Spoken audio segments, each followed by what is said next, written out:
We've asked some of the schools, for example, that expand to 205 or 210, and they've done that. So we can't take 400 learners and double the numbers of that school. So anyone that applied in that school, we just have to provide alternatives. If they didn't meet the 5 criteria that I've just said, you'll find that there are some parents that will meet 2 of the criteria, there are some parents that will meet only 1 criteria, and there are some parents that will meet the last criteria, which is we are outside the 30-kilometer radius, and then we'll be in a position to place you at a school that is closer to you. So, I think for the very first time, we don't have a problem of the system, where you say the system is crashing or the system can't cope and other things. What we are dealing with is preference. That's the problem. It's preference, nothing else. I prefer this school, I don't need any other school. And those parents are right, even myself. I'll prefer the best school for my child. Who will prefer a school that is not best for their children? So I support those parents, and that is why we are mediating that aspect. But it's not that, and that's where people believe that is the system. The system has not allocated me. But the system can allocate if it knows school X is full. So they can't give you. So what we have said this morning when we met with management, that you can't have one message for 3 months, say pending. Change the messaging so that parents can see that you are recognizing their presence. So we are changing that messaging so that we can clarify whatever that needs to happen. I've responded to the issue of the capacity that you said we need to put in the district. Yes, it's extra personnel. Remember, the problem that we are having now as a department, we are running 2 big projects. We are running the matric exams, we are running the placement, and this is the same staff members. So we are overstretching them. In the morning, they must distribute question papers, and during the day, they must deal with admissions. In the afternoon, they must collect answer sheets from schools and prepare the question papers for the following day. So we just need to increase that capacity. And that's the reason why people say we went to districts, there were only 3 people assisting people or 4 people, because others are dealing with the issues of the matric examination, which is another priority. So the capacitation, therefore, is to release office-based staff so that they can go and make the relevant backup for us at those areas. Mahlaku, indeed, for the first time, that is why you see the SMSs that we released this year are not similar to last year, because last year we released SMSs, boom, everyone. Both decline and acceptance at the same time. And if you don't mediate with the school, to say, school, tell us, you received 1,485, you can only take 280. How did you take that 280? That's what we mean by batches and phases. And then when the school explains to us, and that is why I'm worried when they say, some of the schools say they don't communicate with us, when we have gone through this process with them, to say, school X, why have you excluded Mama Bolo? Did you exclude Mama Bolo because the surname sounds Mama Bolo? So we've gone through school by school, and that's a huge exercise. When parents say, I applied in May, you are only responding to me now in November. For 6 months, what were you doing? We're doing this thing, school by school, to say, we don't want unnecessary complaints, we don't want unnecessary appeals. Let's go page by page. This is the number you applied. This one is not in our database. This one didn't apply. You created a new form. And other schools created new forms and give people forms, and they want to incorporate it. You can't. Then we're removing those kind of things. So that is why we're dealing in batches and phases. So the first part of the district that are verified, we release. The second part, we release until everyone will be in a position to. So that is why we can tell you the exact figures of people that have not responded to their SMSs, how many they are. And we can make a breakdown on Ekurhuleni how many were. Our biggest challenge is Tshwane. That's where we have a high number of people that we need to place. Maybe let me just take the areas. It's Tshwane North, Tshwane West, Johannesburg Central, and Ekurhuleni North. Steve will give you those figures. So maybe within that context of schools that are full, let me give you, so the numbers of schools where even a teacher can walk in now. We've got 391 schools that are full in Gauteng. 391 schools that are full of the 2,027 schools that we have in Gauteng. You can see that you've got people prefer a certain type of a school, and that is why they are overloaded, and you've got this number of other schools that don't have the numbers that we've just indicated. As I said, for the first time we've got township schools like Bugulanga that are full, and Unity High School in Davidton that are also have high numbers. Unity, for example, received 1,497, which is the same range like your suburb school. Bugulani in Soweto, they received 1,193. So we are starting to see township schools as well filling up because of the work that we've done in the township schools. If I've missed anything, I think the HOD will deal with that aspect. HOD? No, we're fine. I think the one thing that we needed to confirm, and I want to re-stress because MEC had spoken to it, I had a notion that suggests that people applied in May and it's only now that we have been able to place. Remember, the admissions process is a process. It is not an event. There's a point at which a parent must apply. Once they have applied, they must then go to the school to submit the required documentation. Once the required documentation has been received, that documentation must be assessed to determine whether it meets the criteria.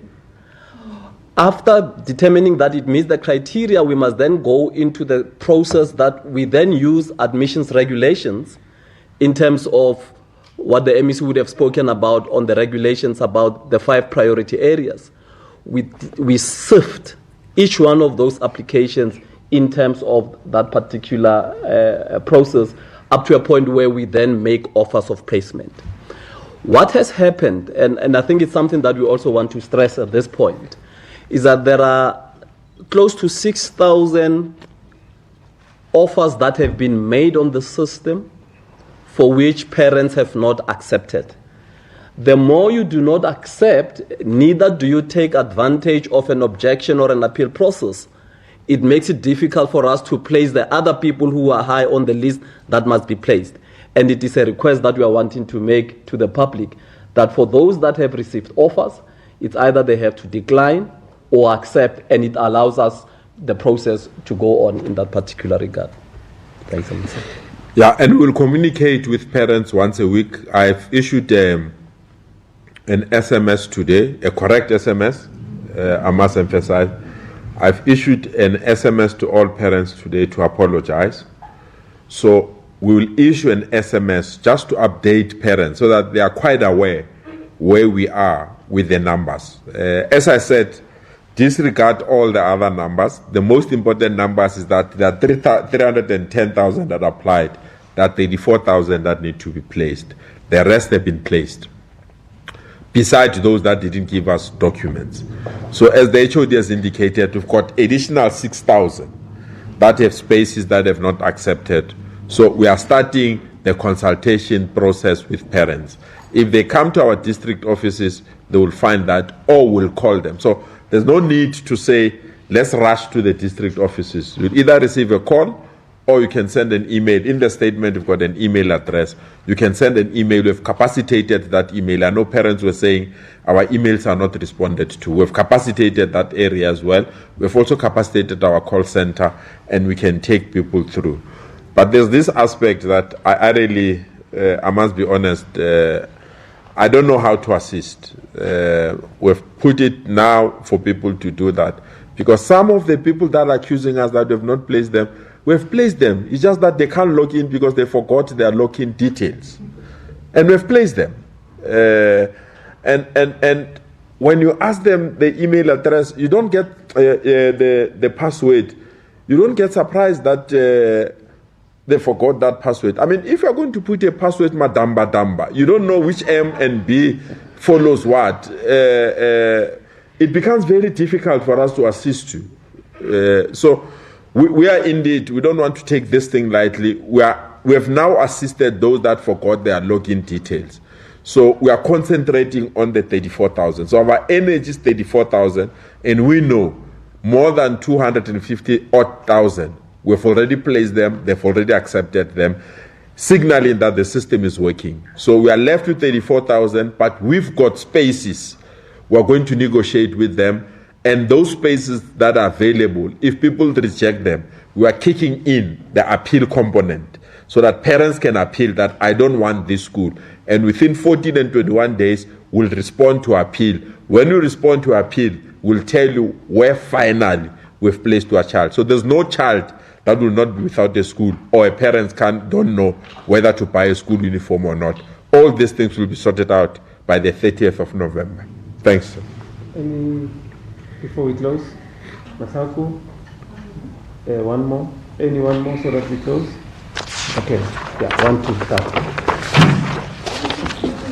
Obviously, you spoke about trying big problems there in terms of the numbers. We had similar problems as well last year. If you remember, you had to convert schools into one. Sure, yeah. What have you done differently this year? What is it that's going to happen? Because Tshwane was an issue up until almost the beginning of the year when there was really serious issues in terms of numbers there. And I think also, especially Tshwane West, that Orchard Sea area, Acacia, are there any immediate plans to try and, help that situation with it's quite high pressure? We know what's happening within that Madrid and Park area as well, there's serious issues. But I think one last question that I have to ask, we had a parent, a couple of parents, you rightly say that you don't give people the school of choice. I think this particular parent and others that you met at Mayor's Style yesterday saying that, the child has been to English medium schools. Now they are placed at another school where they now have to go and learn medicine or etc. What then happens in that situation? Understandably, so to learn a new language at grade 8 is kind of challenging. Let me study that aspect, because that person said I'm sitting in my office doing nothing while I was addressing parents at the same time. That's the ground for appeal. If somebody wanted an example of an appeal, you have just summarized it. To say you can't take me to a school where I need to start to learn Zulu when my children were doing English. So that's a ground of appeal. In such circumstances, the appeal will be upheld.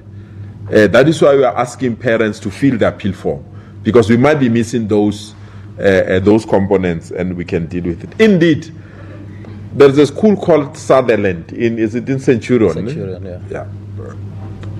And if you check where Sutherland in, and I know, let me not go there, because I know I'm starting a new battle that I don't want to start that battle now. If you check where Sutherland is and the number of schools that are surrounding that school, you will see that there is a mismatch there, a complete mismatch. You go to Acacia, there's a huge demand for Acacia. I think it's amongst our top 20, if I'm not mistaken, Elise. Mm-hmm. Yeah, it's amongst our top 20. So you take Parktown boys and Parktown girls. So we are saying to parents, indeed you might have met the criteria, but you are not alone. There are 700 other parents that have met the same criteria, and they are not placed. And the school can only take 200, and you are 1,400. Let's persuade each other. How best do we deal with the situation? Where we need to put mobile classes, definitely we can put that. Where we need to extend the classes, definitely we can do that. But there are areas where it's full to the brim, and there's nothing we can do. So instead of chasing the parents, that is why we are kicking in this process of persuading, to say there is a similar school, you might not be aware, that have the same standard, the same fees, and this school is not full. Can you go there? Because unlike us, we know all the schools. There's some parents that don't know some of the schools. So in some of the exercises, this process assists us to heal the differences that we have with the department. But I'm emphasizing this point, and I want to emphasize it. There will be no child that does not have a school in Gauteng. And every parent that has applied, your application is handled individually. We know you and will communicate with you, and you will persuade us, we'll persuade you, we'll find a middle ground, and we'll be in a position to place your child. Any person that is not happy, you have the right to fill the appeal form. The appeal form is on our website. The appeal form is on the system. You don't have to go to the district office to go and collect the appeal form. You can just log on and fill that appeal form. We'll acknowledge it and respond to you. We will communicate with parents every week until the 30th of November, and we'll update the status in the system so that parents know where they are. Once more, sincere apologies to them. Sincere apologies to the officials that were attacked in our offices. Sincere apologies to those that we have to request them to come and provide services, especially the police and security companies. We don't want to work that way. We really believe that our parents are not that violent. It's just that there was a communication breakdown. We've rectified that communication breakdown. We are sure from this week, people will see the placement coming in and will place them and update them. Thank you so much. Last question. One more question. Oh, sorry. Just on behalf of SGBs, and that's related to my question about how they can communicate or how they can appeal, because we have problems with schools like that, there's maybe paramedium or Afrikaans, and make provision for English speaking students. For example, this one school has a ratio 3:1 in regards to English. But now there's two classes, two grade 1 English classes that place. Suddenly the school don't have the infrastructure, they don't have the classroom, they don't have the staff to accommodate suddenly 2 English classes instead of 1. What should those schools do? I know about 2 of them, but let me start with the school communication. This morning I met all the district directors. We issued a communique. All district directors must meet with all the principals in their districts, because the problem that adds to the frustration of parents, school X says this, you go to the district, they say opposite of what the school said. You come to head office, they say, so we've issued a communique that is common across the platforms. So even if you go to district Y, you'll get the same message that we have given to district D. So we've sorted that aspect off, including the schools themselves, so that each and every school speak the same language with us. But the issue that we are raising of language, that there was school that was Afrikaans, we added English, they need extra chairs and other things. I think it's logistics that the HOD and the team can do that. We encourage those schools and give them the relevant support and the relevant educators and the relevant. But you can't have a school where there must be a staff room for Afrikaans and a staff room for English. I think it's very wrong. So we want a staff room for everyone. But in this country, when I start to speak about language, the headline will be I refuse to speak about languages now. Let's sort out, I have my own problems now. Let's sort out the placement. The languages will deal them later on. Because if I can speak about languages, I'll be accused that I'm imposing other languages. So I want to, just for now, maybe the HOD can respond. I just want to I didn't mean 2 different rooms. I mean more English speaking teachers to teach in English. That's what I mean. Yeah. Let me clarify so that there's no confusion. We have just indicated that the number of applications that we have to the number of spaces that we have, we can place everybody. Let me further confirm that we have done a capacity audit of all schools in the province. So to the extent that we can tell you that this school and that school and that school can accommodate in respect of these classrooms as well as specialized classrooms. So on the basis of those two things, we have also noted that there are some areas that are high pressure areas. And in them being high pressure areas, some schools remain, a school has a capacity of 300 spaces, but they only have received 150 placements. It suggests that there is still 150 learners that you can place. If they use one language and there's another language that is required, we get into consultations with the SGB of that school, and we then begin to provide for all the necessary requirements, be it teachers, be it textbooks, be it all other resources. That becomes the responsibility of the department, and that is why we have dual medium schools happening in that particular regard. And I can confirm to you today that we have, because of the capacity audits, but because also of our ability to understand from the system which schools still have not reached capacity, we are able to use that data and are engaging with SGBs to make sure that there is no learner that is not placed in the province. Maybe in conclusion, just the last part, I will be visiting areas where there is high pressure. I'll have community meetings in those areas so that we can, personal, so that we don't address them being far. The person that Mahlagure said, we said Tumamin and we are not Tumat. So we want to go back to those communities. So I'll address the community of Centurion. We'll definitely address the community of Midrand and the community of Benoni, Albertine. There's pressure there. So we must convene parents in those areas and explain to them so that we must not be in offices when people need us to clarify them. So we will go to those communities to go and clarify issues that need to be clarified. But let me emphasize, where we are now, we don't have a problem of a system. We have a major headache of preference, and that's where we have that the preference supersedes availability. People prefer a certain school, and that school is full, and that is why we believe by mediating and giving schools that are similar, we'll be in a position to assist parents to accept.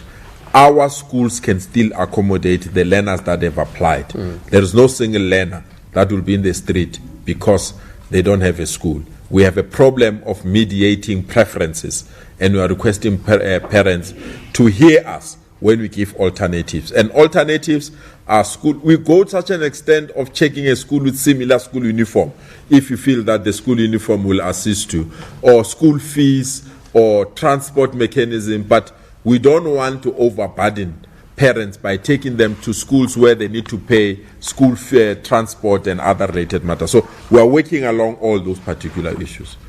And apologies once more for the confusion of yesterday. I'm still shaking and emotionally drained out of that situation, because I don't think that parents should be subjected to such kind of conditions. Thank you so much. Thank you very much. Thanks for coming. Short notice indeed. Right now, headline is